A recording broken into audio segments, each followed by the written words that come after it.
रक्षा क्षेत्र में भारत लगातार लंबी छलांग लगा रहा है। एक बार फिर आत्मनिर्भरता की राह पर रक्षा क्षेत्र में एक बड़ी उपलब्धि भारत हासिल करेगा। अब तक MiG-21 के इस्तेमाल को लेकर आलोचना करने वालों के मुंह पर ताला लगने वाला है। भारत को कम आंकने वाले दुश्मनों की नींद कई रातों तक उड़ने वाली है, क्योंकि 31 मार्च को भारतीय वायुसेना के बेड़े में शामिल होगा भारत का एक और बाहुबली तेजस मार्क 1A। ये फाइटर जेट दुश्मनों को नेस्तनाबूद करने का मादा रखता है। पलक झपकते दुश्मनों का काम तमाम कर सकता है, बिना पकड़ में आए हमले को अंजाम दे सकता है। ऐसी ही और भी खूबियों से लैस है ये स्वदेशी लड़ाकू विमान। जी हां, रक्षा क्षेत्र से जुड़ी बहुत बड़ी एक खबर है। भारतीय वायुसेना में शामिल होगा तेजस मार्क 1A। 31 मार्च को वायुसेना के बेड़े में यह शामिल होगा। तेजस का नया शक्तिशाली वर्जन है मार्क 1A। HAL बना रही MiG-21 की यह जगह लेगा।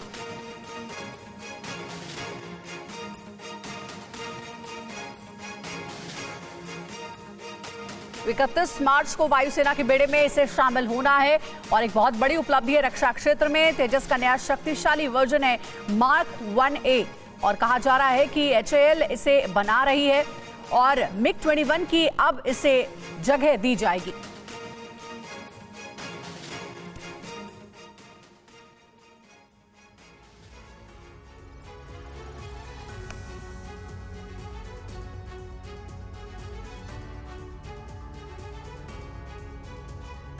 और अब आपको दिखाते हैं कि कैसे तेजस के भारतीय वायुसेना के बेड़े में शामिल होने से शक्ति भारत की बढ़ेगी। तेजस मार्क 1A की खासियत क्या है, इस पर भी नजर डालते हैं। इसका पूरा नाम है LCA-MK-1A और मल्टीपर्पज सुपरसोनिक फाइटर जेट है। ये तेजस का अपग्रेडेड वर्जन है। ये हवा से सतह और हवा से हवा में मार करने की क्षमता रखता है। S8 रॉकेट पॉड और EWS यानी इलेक्ट्रॉनिक वॉरफेयर सिस्टम से ये लैस है। इसके अलावा AESA रडार सिस्टम भी इसमें लगा है और 30 mm गन से भी लोडेड है। क्रूज मिसाइल ब्रह्मोस भी इस पर अटैच है, इस पर लगा हुआ है। एंटी-शिप मिसाइल K-35 से भी लैस है। लेजर गाइडेड बम भी है इसमें और एंटी रेडिएशन मिसाइल रुद्रम भी इसमें लगा हुआ है। इसकी लंबाई 43.4 फीट है और 1850 किलोमीटर की दूरी तय कर सकता है। 1960 किलोमीटर प्रति घंटे की अधिकतम रफ्तार के साथ ये 53,000 फीट की ऊंचाई पर उड़ सकता है और साथ ही 20,000 फीट की ऊंचाई पर हवा में ईंधन भी भरा जा सकता है।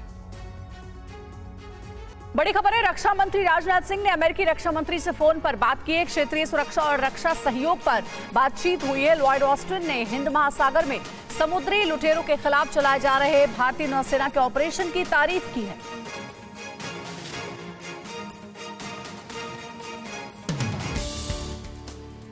रक्षा मंत्रालय ने राजनाथ सिंह और लॉयड ऑस्टिन के बीच टेलीफोन पर हुई बातचीत का रीडआउट जारी किया।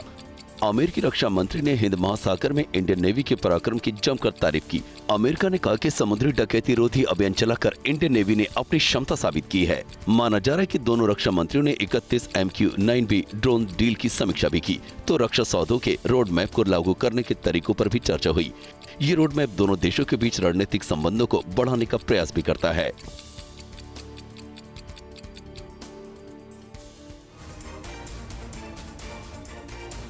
और मौलाना तौकीर रजा फरार हैं, पुलिस उन्हें ढूंढ नहीं पा रही है। कोर्ट ने आदेश दिया था कि आज उन्हें कोर्ट के सामने पेश किया जाए। अपने विवादित बयानों की वजह से सुर्खियों में रहने वाले IMC प्रमुख मौलाना तौकीर रजा एक बार फिर सुर्खियों में हैं। पुलिस को इन दिनों बड़ा सिरदर्द बन चुके हैं। उन्हें पकड़ने के लिए पुलिस ने दिल्ली, पश्चिम बंगाल, हैदराबाद तक दबिश दे चुकी है, लेकिन वो नहीं मिले। पुलिस ने मौलाना के बरेली स्थित घर पर वारंट भी चस्पा कर दिया है। बरेली में 2010 में हुए दंगे का मास्टरमाइंड तौकीर रजा को माना जाता है और आज कोर्ट के आदेश पर उन्हें कोर्ट में पेश किया जाना है। इस बीच तौकीर रजा ने अपने वकील के जरिए जिला जज से कोर्ट बदलने की अर्जी लगाई है। और राष्ट्रीय शोषित समाज पार्टी के चीफ स्वामी प्रसाद मौर्य पर एक FIR दर्ज की गई है। क्या है पूरा मामला, 30 सेकंड्स में देखिए ये पूरी खबर। सोशल मीडिया पर मां लक्ष्मी और अभद्र टिप्पणी करने के मामले में स्वामी प्रसाद मौर्य के खिलाफ ये मुकदमा दर्ज किया गया है। स्वामी प्रसाद ने ये विवादित बयान उस वक्त किया जब वो समाजवादी पार्टी के राष्ट्रीय महासचिव थे। कोर्ट के आदेश पर वजीरगंज थाने में एफआईआर दर्ज की गई है। यूपी की एमपी एमएलए कोर्ट ने वजीरगंज पुलिस थाने को स्वामी प्रसाद मौर्य के खिलाफ एफआईआर दर्ज करने का आदेश दिया था। शिकायतकर्ता रागिनी रस्तोगी का आरोप है कि पिछले साल 15 नवंबर को अखबारों में छपे उनके एक बयान से करोड़ों हिंदुओं की भावनाएं आहत हुई हैं।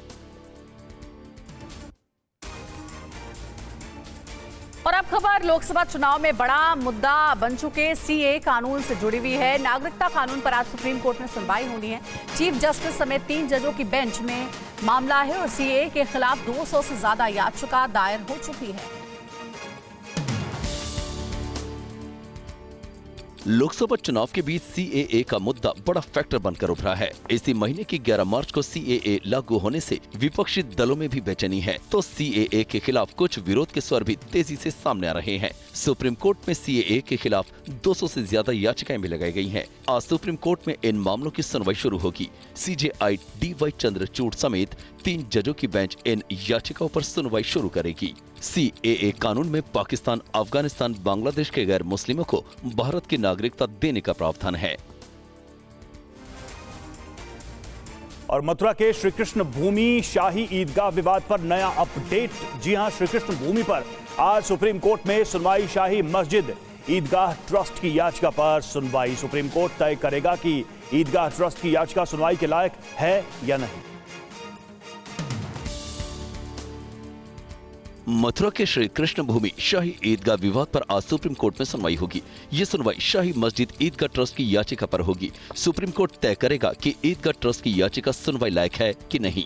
श्री कृष्ण भूमि शाही ईदगाह की जमीन पर 350 साल पुराना विवाद है।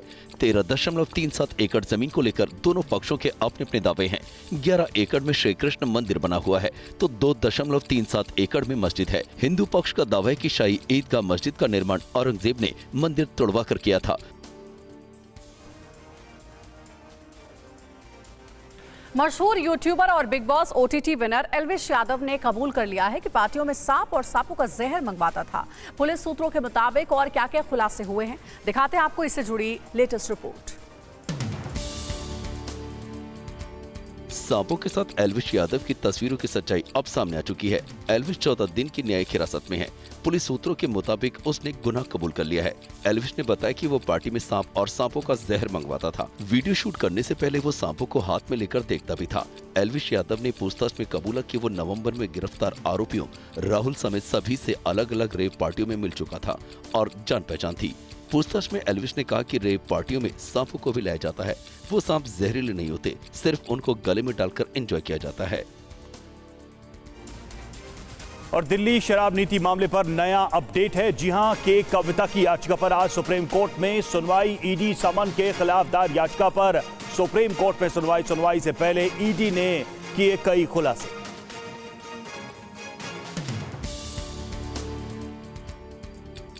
तेलंगाना के पूर्व सीएम के चंद्रशेखर राव की बेटी और बीआरएस नेता के कविता ईडी की हिरासत में है। दिल्ली शराब नीति मामले में के कविता की ईडी समन के खिलाफ दायर याचिका पर सुप्रीम कोर्ट आज सुनवाई करेगा, लेकिन आज होने वाली सुनवाई से पहले ही ईडी ने सनसनीखेज खुलासे किए हैं। ईडी के मुताबिक नई शराब नीति से लाभ उठाने के लिए के कविता ने आम आदमी पार्टी के नेताओं सीएम अरविंद केजरीवाल और तत्कालीन डिप्टी सीएम मनीष सिसोदिया के साथ मिलकर साजिश रची। कुल 100 करोड़ रुपए का लेन देन हुआ है, जिसमें कविता भी शामिल रही है। दिल्ली शराब नीति केस में बीआरएस नेता के कविता की गिरफ्तारी के बाद अब केजरीवाल को गिरफ्तारी का डर सता रहा है। ईडी ने इस मामले में केजरीवाल के शामिल होने की बात कही है। ईडी ने कहा है कि कथित दिल्ली शराब घोटाले में के कविता के साथ केजरीवाल का भी नाम है। कविता ने केजरीवाल सिसोदिया के साथ मिलकर ये साजिश रची थी। आप नेताओं को 100 करोड़ रुपए पहुंचाए गए थे। ईडी का दावा है कि होलसेलर्स के जरिए रिश्वत का पैसा आप तक पहुंचाया गया था। आपको अरविंद केजरीवाल जी शराब घोटाले का जवाब भी देना होगा, दिल्ली जल बोर्ड के नकली टेंडरों का भी जवाब देना होगा, नकली बसों के बिलों का भी जवाब देना होगा, नकली कमरों के जो स्कूलों में कमरे बनाए उनके बिलों का भी जवाब देना होगा, और जो अपने 100 करोड़ से ज्यादा शीश महल बनाया है उसका भी जवाब देना होगा। जेल जाना होगा।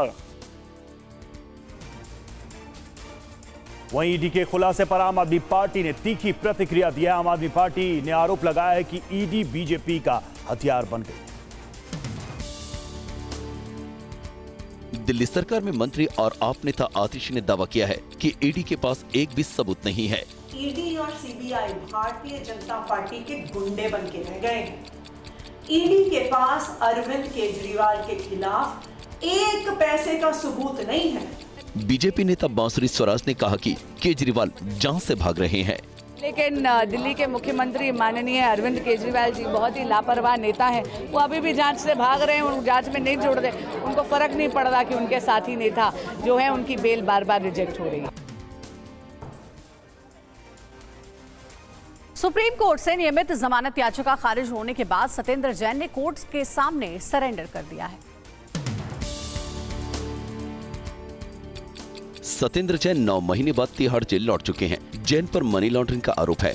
ईडी ने उनसे जुड़ी 4 कंपनियों के माध्यम से मनी लॉन्ड्रिंग के आरोप में 30 मई 2022 को उन्हें गिरफ्तार किया था। सुप्रीम कोर्ट ने पिछले साल 26 मई को मेडिकल ग्राउंड पर उन्हें अंतरिम जमानत मिली थी। सत्येंद्र जैन को लेकर सीएम केजरीवाल ने कहा वो सभी दिल्ली वालों के लिए हीरो हैं। उन्होंने दिल्ली को 24 घंटे बिजली, अच्छे सरकारी अस्पताल और मोहल्ला क्लिनिक उपलब्ध कराने की व्यवस्था की। मैं उनके और उनके परिवार के लिए बेहद दुखी हूँ। और आज दक्षिण में पीएम का धुआंधार चुनावी प्रचार है। पीएम मोदी केरल के पलक्कड़ में करेंगे रोड शो, तमिलनाडु के सलेम में रैली को संबोधित करेंगे।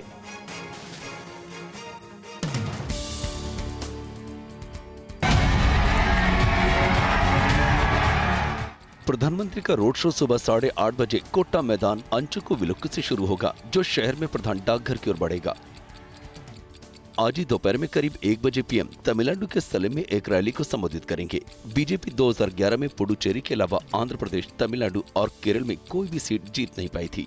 हालांकि बीजेपी ने कर्नाटक में अपनी 28 में से 25 सीटें जीतकर शानदार बढ़त हासिल की थी और तेलंगाना में पहली बार 17 में से 4 सीटें जीतकर बेहतरीन प्रदर्शन किया था। लोकसभा उम्मीदवारों के चयन पर बीजेपी केंद्रीय चुनाव समिति की बैठक होनी है। इस बैठक से पहले कल दिल्ली में बीजेपी कोर ग्रुप की बैठक हुई। अलग अलग प्रदेशों के कोर ग्रुप नेताओं के साथ बीजेपी अध्यक्ष जेपी नड्डा और गृह मंत्री अमित शाह की बैठक देर रात तक चली। इसमें यूपी, हरियाणा, महाराष्ट्र, राजस्थान, गुजरात, सिक्किम और पश्चिम बंगाल के उम्मीदवारों के नामों पर चर्चा की गई। सबसे पहले यूपी कोर ग्रुप की बैठक हुई, जिसमें प्रदेश की बाकी बची 24 सीटों पर मंथन हुआ। यूपी में बीजेपी की साथी पार्टी अपना दल को दी जाने वाली 2 सीटों पर भी चर्चा की खबर है। हरियाणा की 4 सीट, राजस्थान की 10 सीट, महाराष्ट्र की बची सीटों को लेकर केंद्रीय नेतृत्व का मंथन हुआ। और ओडिशा पर बीजेपी कोर ग्रुप की बैठक होनी थी, लेकिन खबरें हैं कि यह बैठक कल नहीं हो सकी।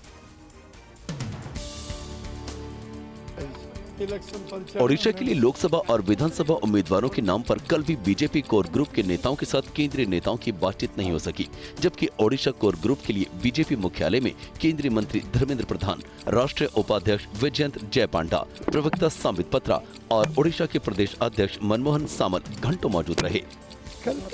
टाइम अलॉटमेंट हो, टाइम हेले मु कोई समस्त रहे जो मन आज थे समस्त रहे। और लोकसभा चुनाव के लिए कांग्रेस की तैयारी है। सीडब्ल्यूसी की बैठक में घोषणा पत्र पर चर्चा होगी। आज सीडब्ल्यूसी से चुनावी घोषणा पत्र को मिलेगी मंजूरी। कांग्रेस केंद्रीय चुनाव समिति की बैठक भी आज है और तीसरी लिस्ट के उम्मीदवार होंगे तय। लोकसभा चुनाव में मतदाताओं को लुभाने के लिए कांग्रेस कई बड़े वादे कर सकती है। आज कांग्रेस कार्य समिति की बैठक में घोषणा पत्र को अंतिम रूप दिया जाएगा। कांग्रेस 5 न्याय के मुद्दे पर चुनाव लड़ने की योजना बना रही है। हिस्सेदारी न्याय, किसान न्याय, नारी न्याय, श्रमिक न्याय और युवा न्याय। इसके साथ कांग्रेस 25 गारंटी का भी ऐलान घोषणा पत्र में कर सकती है। आज खरगे की अध्यक्षता में बाकी बचे उम्मीदवारों के नामों पर चयन समिति की बैठक होगी। पिछली 2 सूचियों में कांग्रेस 82 उम्मीदवारों की घोषणा कर चुकी है। और एनडीए ने बिहार में सीट शेयरिंग का फॉर्मूला फाइनल कर लिया है। दिल्ली में बीजेपी दफ्तर में बिहार में सीट बंटवारे का ऐलान किया गया। बिहार में कुछ सीटों में अदला बदली हुई है। कल एनडीए ने बिहार में सीट शेयरिंग का ऐलान कर दिया। यहाँ BJP 17 seat, JDU 16 seat, LJPR 5 seat, Upendra Kushwaha की पार्टी 1 सीट और जीतन राम मांझी की पार्टी हिंदुस्तान आवाम मोर्चा 1 सीट पर चुनाव लड़ेगी। जेडीयू ने 2 जीती हुई सीट उपेंद्र कुशवाहा और जीतन राम मांझी को दे दी। काराकाट और गया दोनों सीटों पर पिछली बार जेडीयू को जीत मिली थी, जहां से आनंद मोहन की पत्नी लवली आनंद जेडीयू की टिकट पर चुनाव लड़ सकती हैं। एलजेपी ने अपनी जीती हुई एक सीट नवादा बीजेपी के लिए छोड़ी है। और एक बड़ी खबर है, लोकसभा चुनाव के बीच बिहार की सियासत से जुड़ी अपडेट आपको बता दें। इंडिया फ्रंट में शामिल हो सकते हैं पशुपति पारस। पशुपति पारस को आरजेडी से ऑफर मिला है। हाजीपुर समेत 3 सीटों का ऑफर दिया गया है। मुकेश सहनी को कटिहार सीट देने का प्रस्ताव रखा गया है।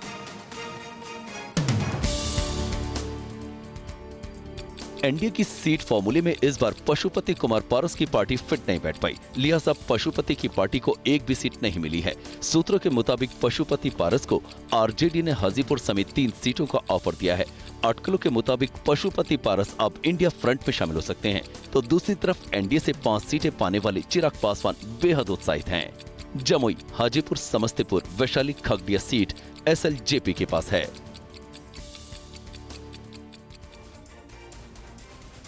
और पीएम मोदी को घेरने के लिए राहुल गांधी ने शक्ति शब्द का इस्तेमाल किया, पर बोलने में ऐसा हेरफेर हुआ कि बीजेपी ने उनके शब्द पकड़ लिए। हिंदू धर्म में शक्ति शब्द होता है। हम शक्ति से लड़ रहे हैं, एक शक्ति से लड़ रहे हैं। अब सवाल उठता है वो शक्ति क्या है? जैसे किसी ने यहां कहा राजा की आत्मा ईवीएम में है। पीएम मोदी ने तेलंगाना के जगतियाल में शक्ति शब्द को अपना हथियार बना दिया और उन्होंने कहा है कि उनकी लड़ाई शक्ति के खिलाफ है। मेरे लिए हर मां शक्ति का रूप है।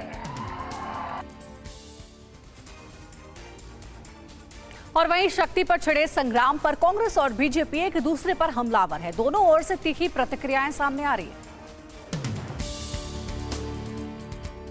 राहुल गांधी के बयान पर दिग्विजय सिंह ने बीजेपी को जवाब दिया। उन्होंने कहा कि राहुल गांधी ने जिस शक्ति की बात की वो असुर शक्ति थी। राहुल जी ने जिस शक्ति का उल्लेख किया है वो असुर शक्तियों का उल्लेख किया है और देवी शक्तियों से न्याय की उम्मीद की है। मध्य प्रदेश सरकार में मंत्री प्रहलाद पटेल ने कहा कि राहुल गांधी ने सनातन धर्म का अपमान किया है। राहुल गांधी को सनातन का अपमान करने की आदत पड़ गई है। सनातन का आवा सादा नहीं जानते हैं राहुल गांधी।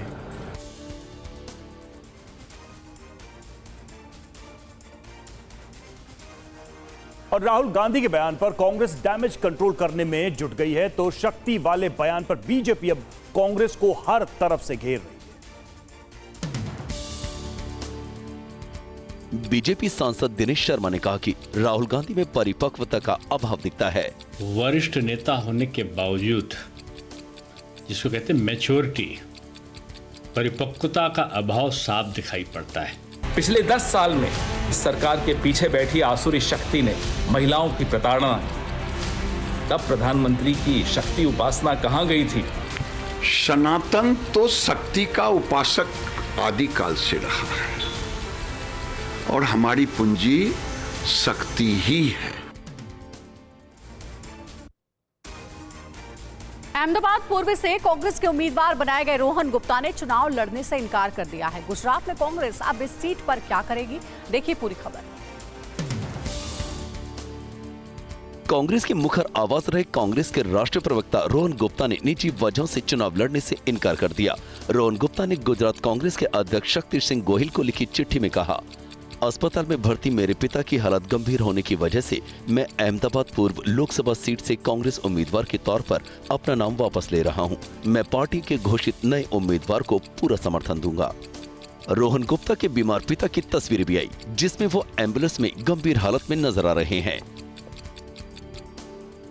और यूपी में समाजवादी पार्टी का गढ़ मानी जाने वाली मैनपुरी लोकसभा सीट पर इस बार काफी दिलचस्प मुकाबला देखने को मिल सकता है। चर्चा है कि मैनपुरी से डिंपल यादव के खिलाफ इस बार बीजेपी अपर्णा यादव को मैदान में उतार सकती है। पूर्व मुख्यमंत्री मुलायम सिंह यादव की छोटी बहू और बीजेपी नेता अपर्णा यादव की सीएम योगी आदित्यनाथ से मुलाकात के बाद मैनपुरी से उन्हें बीजेपी उम्मीदवार बनाए जाने की चर्चाएं जोरों पर हैं। इस बारे में मैनपुरी से समाजवादी पार्टी की सांसद डिंपल यादव से जब सवाल किया गया तो उन्होंने कहा कि समाजवादी पार्टी अपने इस गढ़ में बहुत मजबूत है। मुझे इस बात का संज्ञान नहीं है क्योंकि मैं क्षेत्र में हूँ और अगर पहले भी मिली है कई बार और अभी भी मिल रही है तो इसमें कोई रोक टोक तो है नहीं, कोई भी किसी से भी मिल सकता है। मैं समझती हूँ कि समाजवादी पार्टी बहुत मजबूती से मैनपुरी लड़ रही है। और लोकसभा चुनाव में काले धन का खेल भी शुरू हो गया है। कर्नाटक में 2 जगहों पर बड़ी रकम बरामद की गई है। देखिए पूरी खबर। इन नोटों की गड्डियों को देखिए। तस्वीरें कर्नाटक के मांड्या की हैं। 1 करोड़ नकद जब्त किए गए हैं। कर्नाटक नंबर की काले रंग की इस एसयूवी को बेंगलुरु मैसूर नेशनल हाईवे के चेक पोस्ट पर रोका गया। मदुरै पुलिस स्टेशन में इस मामले को लेकर केस दर्ज किया गया और आयकर विभाग को भी जानकारी दी गई। उधर कर्नाटक के हुबली में भी एक कार से 3 लाख कैश जब्त किया गया है। इसी गुजरात नंबर की कार से बैग में 3 लाख रुपए मिले। रकम को लेकर जब कार सवार से पूछताछ की गई तो वो कोई जवाब नहीं दे पाया, जिसके बाद प्रशासन की टीम ने कैश जब्त कर लिया। और अर्जेंटीना से पुलिस और प्रदर्शनकारियों के बीच हिंसक झड़प की तस्वीरें सामने आई। किन मांगों को लेकर यह प्रदर्शन हुआ, आइए जानते हैं। सामुदायिक रसोई के लिए भोजन की मांग को लेकर अर्जेंटीना में ब्यूनस आयर्स की सड़कों पर यह हिंसक प्रदर्शन हुआ। प्रदर्शनकारियों को कंट्रोल करने में पुलिस के हाथ पांव फूल गए। पुलिस के साथ प्रदर्शनकारियों की झड़प भी हुई। भीड़ को तितर-बितर करने के लिए पुलिस को पानी की बौछार का सहारा भी लेना पड़ा। प्रदर्शनकारियों ने ब्यूनस आयर्स के कई रास्ते बंद कर दिए। प्रदर्शनकारियों ने सरकार की नीतियों को जन विरोधी बताया। इनका आरोप था कि देश में खाने पीने के सामान से लेकर परिवहन, बिजली जैसी बुनियादी सुविधाओं के दाम आसमान छू रहे हैं। इजरायल की सड़कों पर भी एक बड़ा विरोध प्रदर्शन हुआ है। यहां इजरायली कानून में बदलाव के खिलाफ लोगों का गुस्सा देखने को मिला। यरूशलेम की सड़कों पर अति रूढ़िवादी यहूदी समुदाय के लोगों ने विरोध प्रदर्शन किया। प्रदर्शनकारी उस नए कानून मसौदे का विरोध कर रहे थे जिसके तहत इजरायली सैन्य सेवा में शामिल होने को लेकर मिली छूट खत्म हो जाएगी। यानी कि अब इन लोगों को भी इजरायली सेना में शामिल होना होगा, जिससे ये लोग भड़के हुए हैं और सरकार के खिलाफ सड़कों पर उतरकर अपनी नाराजगी का इजहार कर रहे हैं। पुलिस के लिए प्रदर्शनकारियों को रोकना मुश्किल हो गया। प्रदर्शनकारी सड़कों पर लेट गए और पुलिसकर्मी उन्हें सड़कों से जबरन हटाते नजर आए। और रूस यूक्रेन जंग के बीच पुतिन ने रूसी कब्जे वाले क्रीमिया को लेकर बड़ा ऐलान किया।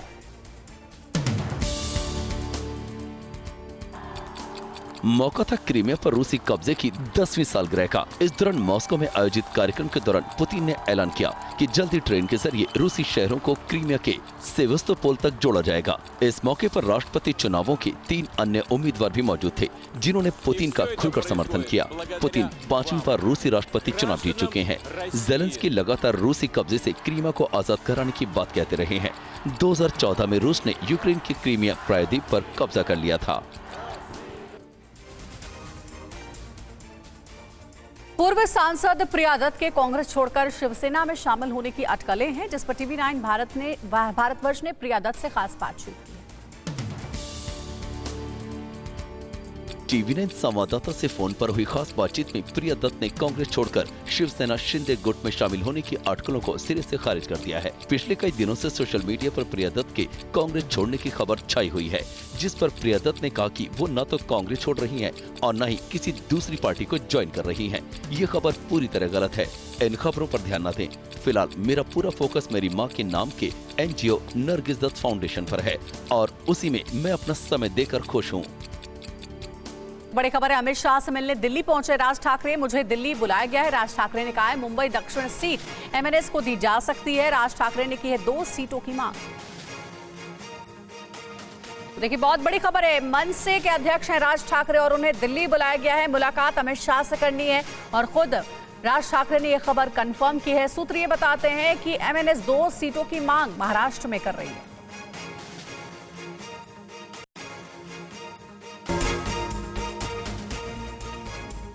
पाकिस्तान के खिलाफ तालिबान की जवाबी कार्रवाई। तालिबान ने पाकिस्तान के मिलिट्री पोस्ट पर किया हमला। पाकिस्तान की एयर स्ट्राइक के खिलाफ जवाबी कार्रवाई। पाकिस्तान ने अफगानिस्तान में एयर स्ट्राइक की थी।